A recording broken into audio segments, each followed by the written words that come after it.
حاليا في أزمير تركيا في مزرعة السيباس شركة ساغون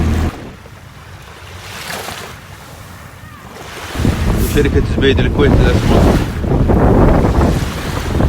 اللي عندهم 32 حوض، الحوض انتاجه من 80 إلى 120 طن. هذه مزارع السيباس في بحر مفتوح. طبعا اللي يسأل طبعا بحر مفتوح.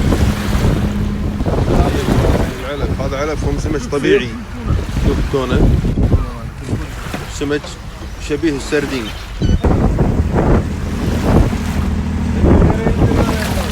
على طول طبعا من البحر من الماء الى حوض ماء الثلج، البحر الى الثلج على طول،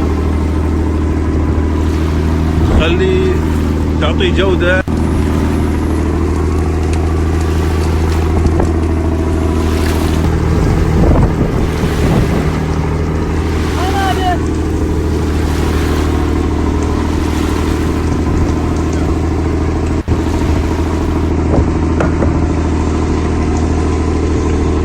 يطلع لنا سيباس، يبي يغدونا الجماعة سيباس من الحوض إلى المائدة. حاليا رجعنا من مزرعة ساغون في البحر في أزمير إلى المصنع.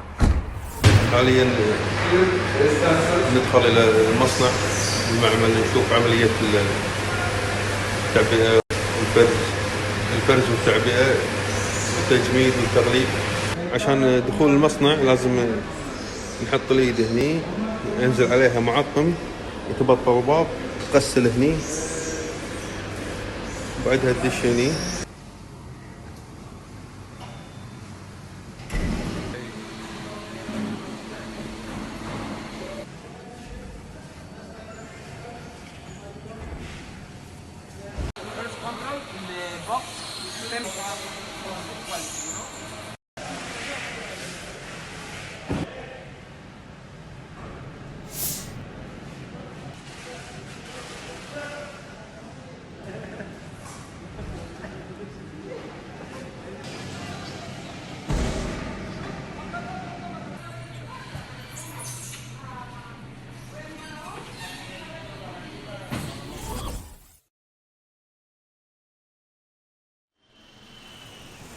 شركتكم زبيدي الكويت أكثر من 15 سنة وإحنا خبراء باستيراد أفضل الأسماك من تركيا لبيوتكم بالكويت، توصلكم مغلفة وجاهزة.